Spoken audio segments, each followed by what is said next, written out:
Washington at the latest on President Donald Trump and U.S. relations with China. All times local 3:30 p.m. President Donald Trump has signed an executive action that asks his trade office to explore a possible investigation into China for the alleged theft of American technology and intellectual property. Trump suggested at the Monday afternoon signing that additional steps would be taken against China on trade issues. The president said as he signed the memo at the White House, "This is just the beginning." The action comes as the United States has been seeking help from China to curb North Korea's development of nuclear weapons.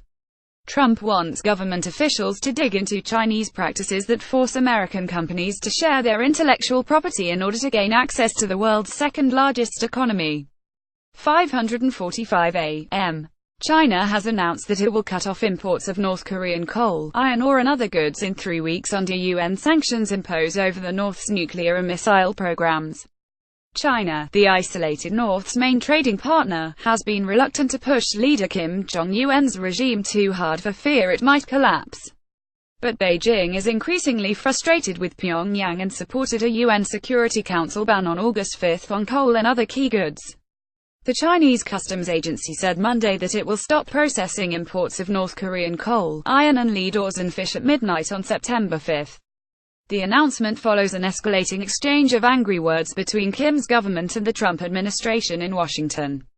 The latest UN sanctions are intended to block North Korean exports worth $1 billion, a significant share of total exports valued at $3 billion last year.